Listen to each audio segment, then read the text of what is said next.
एक गीत की कहानी कुछ ऐसी भी जिसे मोहम्मद रफ़ी साहब ने अधूरा छोड़ दिया और माइक्रोफोन को गुस्से की हालत में फेंक कर स्टूडियो से बाहर निकल आए। क्यों मना कर दिया था रफ़ी साहब ने इस गीत के आखिर अंतरे को गाने से? सिर्फ 3 अंतरा गाकर आर डी बर्मन को बुलाकर डांटा और गुस्से में स्टूडियो से बाहर निकल आए। दुख सुख की हर माला कुदरत ही पिरोती है। फिल्म कुदरत जो 1981 में आई थी, ये गीत इस फिल्म का सबसे ख़ास गीत था। हाथों की लकीरों में जागती सोती है। कमाल की बात यह है साहब कि रफ़ी साहब के गाना अधूरा छोड़ देने पर भी ये साबित कर दिया रफ़ी साहब ने कि वो नहायत ही नेक दिल और बेमिसाल फ़नकार हैं। दरअसल इस फिल्म में एक गाना रफ़ी साहब गा रहे थे और लीड सिंगर थे किशोर कुमार। जब ये फिल्म बन रही थी तो डायरेक्टर चेतन आनंद ने फिल्म के संगीत की जिम्मेदारी आर डी बर्मन को सौंपी थी।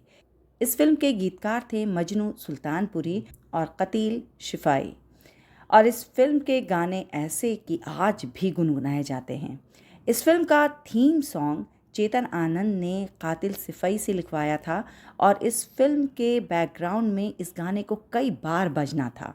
आर डी बर्मन साहब को इस फिल्म में जब संगीत देने का काम सौंपा गया तब उन्होंने किशोर कुमार, लता मंगेशकर, परवीन सुल्ताना, सुरेश वाडेकर और आशा भोसले को चुना और कतील सिफाई के लिखे इस गीत को एक नए गायक से गंवाना चाहते थे आर डी बर्मन साहब। जब इस मुतालिक आर डी बर्मन साहब ने चेतन आनंद से बात की तब चेतन आनंद ने कहा, पंचम दा, ये गीत फिल्म का सबसे ख़ास गीत है और ये एक ऐसा गीत है जिसके साथ केवल और केवल मोहम्मद रफ़ी साहब की आवाज़ ही इंसाफ कर सकती है।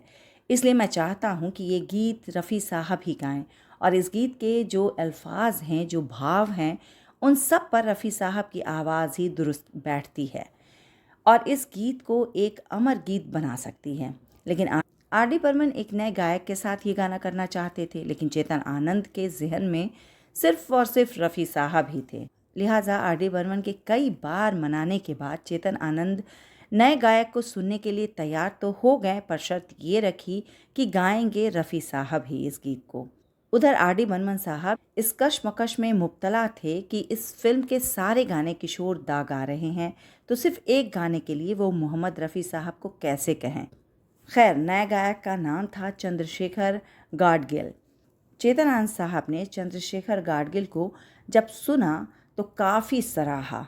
आर डी बर्मन साहब ने फ़ौरन चेतन गाडगिल से फिल्म का वो गाना रिकॉर्ड करवाया और पहुंच गए चेतन आनंद साहब को रिकॉर्डिंग सुनवाने के लिए।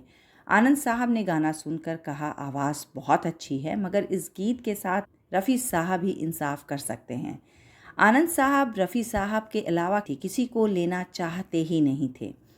थक हार कर आर डी बर्मन ने रफ़ी साहब से गीत गाने की गुजारिश की और सादा तबीयत रफ़ी साहब अपने मसरूफियत से वक्त निकाल कर रिकॉर्डिंग के लिए आए और एक ही साथ 3 अंतरे रिकॉर्ड कर दिए।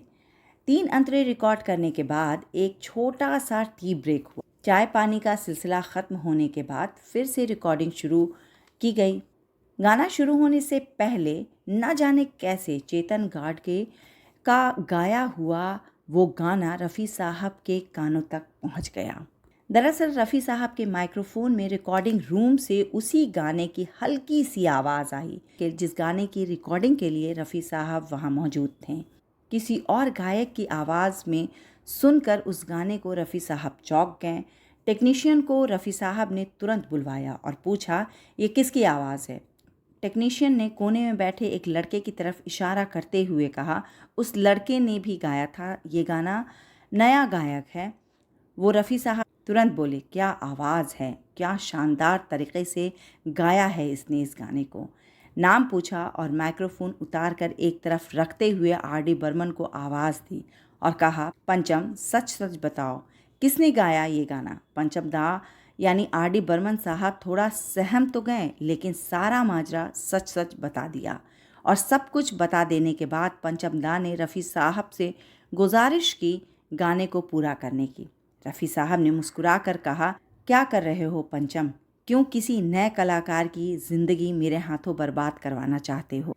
रफ़ी साहब वहीं पर माइक्रोफोन रख कर रिकॉर्डिंग रूम से निकल गए और पंचम दा देखते रह गए। रफ़ी साहब ने गीत को मुकम्मल न गाकर एक काबिल और नए गायक की गायकी को जिंदगी दी। अगर रफ़ी साहब उस दिन गाना पूरा कर लेते तो शायद चंद्रशेखर गाडगे की आवाज़ हम तक नहीं पहुंच पाती। तो क्या राय है आपकी इस किस्से के बारे में? मैं नीला अफरोज़ आप सभी से मिलूंगी बस थोड़े इंतज़ार के बाद, लेकिन कुछ नए और पुराने किस्से के साथ।